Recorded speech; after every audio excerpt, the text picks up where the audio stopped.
Kilala niyo po ba ito? Siya po si Police Officer Balahania. Bakit sangkot pa siya sa kidnapping?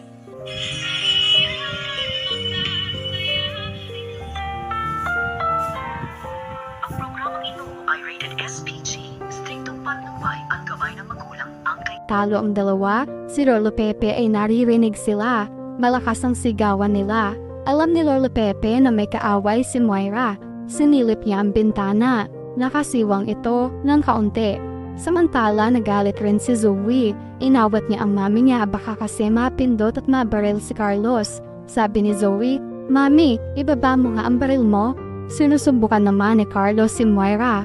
Sabi niya, "Ano, papatay mo ako sa harap ni Zoe? Yan ba talaga ang gusto mo?" Sagot ni Moira. Habang nakatutok ang baril, "Hindi ako magdadalawang isip na barilin ka, Carlos."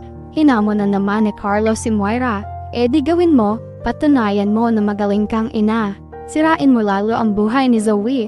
Nagalit na ng husto si Moira. Sumigaw na siya. "Ah, ganun ha?" Sumigaw ulit si Zoe at inawat si Moira. "Mommy, please, don't kill my father. Don't kill my father." Nakikinig pa rin si Lolo Pepe. Sabi ni Moira, "Si Roberto Tanyag lang ang ama mo." Sabi naman ni Zoe, "Pero kay Doc Carlos pa rin ako galing. I still owe him my life. Mommy, please, tatay ko pa rin siya. Kaya please, please don't kill my father." Nagulat si Lolo Pepe sa mga sinabi ni Zoe. Kumalma si Moira. Maya-maya ay umalis na siya at iniwan ang mag-ama. Napasabi sa sarili si Lolo Pepe dahil sa mga natuklasan niya. Si Doc Carlos, ang tunay na ama ni Zoe.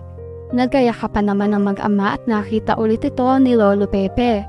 Samantala, hindi mapalagay si Lineth sa inasta ni Carlos, lalo na nung nagtanong siya, bakit siya tinawag na daddy ni Carlos? Duda siya sa sinagot ni Carlos tungkol sa pagde-deny niya. Bakit siya tinawag na daddy ni Zoe? Gusto makausap ni Lineth si Zoe, baka sakali may makuha siyang detalye o clue. Maiisip ni Lineth na humingi ng tulong kay Annalyn para makausap niya si Zoe.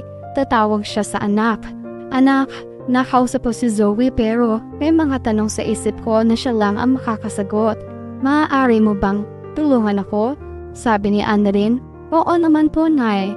Sabi ni Lineth, "Meron bang paraan para malaman mo kung nasaan si Zoe? Gusto ko sana siyang puntahan."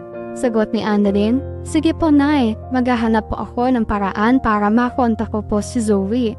Samantala ginagamot ni Zoe ang mga sugat ng lolo niya. Hindi naman makatiis si Lolo Pepe na hindi matanong si Zoe tungkol sa tunay niyang ama. Pero hindi naman siya nagpapahalata na may narinig siya kanina. "Apo, pwede bang magtanong?" Sumagot si Zoe. "Opo, Lo." Tinuloy ni Lolo Pepe ang pagtatanong. "Kilala mo ba ang tunay mong ama?" Nakatitig lang si Zoe. Hindi siya makasagot. "Bakit niyo po natanong, Lo?" Sagot ni Lolo Pepe. "Wala lang, naalala ko lang kasi. Ngayon alam mo na hindi si Obe ang tunay mong ama. Magpipilit kang malaman kung sino talaga ang daddy mo. Alam mo na ba kung sino ang tunay mong daddy?" Dahan-dahang sumagot si Zoe. "Opo, Lo, nakilala ko na siya. Pero kahit nakilala ko na siya, si daddy pa rin ang tinuturing kong tunay na ama. Mas nararamdaman ko ang pagmamahal at pagmamalasakit niya sa akin." Sabi ni Lolo Pepe, "Apo, mahal kita. Kahit anong mangyari, apo kita. Tinuturing pa rin kitang tunay na apo." Samantala nagpunta ang mga pulis sa ospital kung nasaan nakakonfine si Giselle. May ginagawa silang investigasyon tungkol sa kaso ni Lolo Pepe. Nagpakita siya ng litrato sa cellphone. Sabi ng pulis, "Kilala niyo po ba ito?" Siya po si Police Officer Balahania. Tiningnan ni Giselle. Nagtataka siya. Sabi niya, "Bakit? Sangkot ba siya sa kidnapping?" Inagaw ni RJ ang cellphone. Sabi ng pulis, "Posible po naman. Matagal na kasing may record ito sa amin." Nung makita ni RJ, sabi niya, "Natatandaan ko na siya. Siya ang nagtago ng CCTV footage na pinagtakpan niya dahil bata siya ni Moira. Pero wala naman daw talaga sa kanila ang CCTV footage. Nagsinungaling siya para kay Moira. Ngayon naulit na naman. Ibig sabihin, magkasabwat sila ni Moira."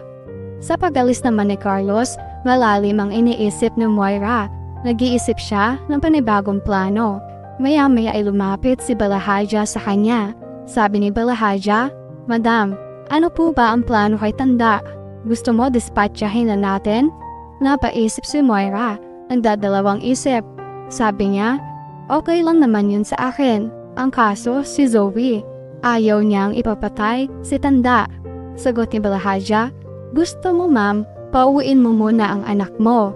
Pag umuwi na siya, kami na ang bahala kay Tanda." Pero ang hindi nila alam, naririnig sila ni Zoe. Ayaw niya ang ganong plano na masaktan ang lolo niya. Kailangan niya magawa ng paraan na makatakas si Lolo Pepe. Pero paano? Sabi niya, "Hindi niyo pwedeng saktan ang lolo ko.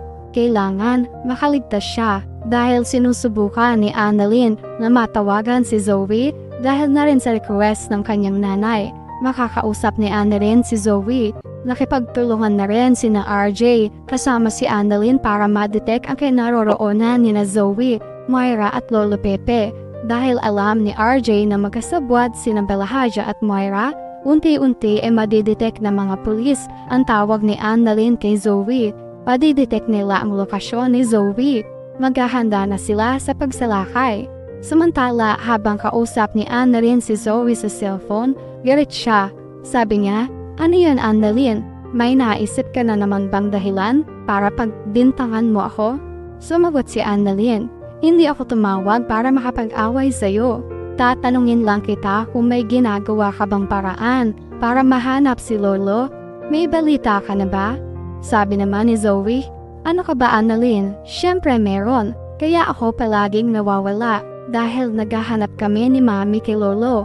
Pero wala pa rin kaming leads sa kinaroroonan niya." Sumagot ulit si Annalyn, "Gusto ka palang makausap ni Nanay. Saan ba kayo pwede magkita?" Sagot ni Zoe, "Ha? Bakit na naman? Bakit niya ako gustong kausapin ng personal? Hindi ba pwede sa telepono na lang?" Pumayag na lang si Annalyn. "O sige Zoe, sasabihin ko na lang kay Nanay." Samantala, nag-iisip ng paraan si Zoe kung paano maliligtas ang lolo. Dahil sa oras na umuwi siya, mawawalan na ng tuluyan ang lolo niya.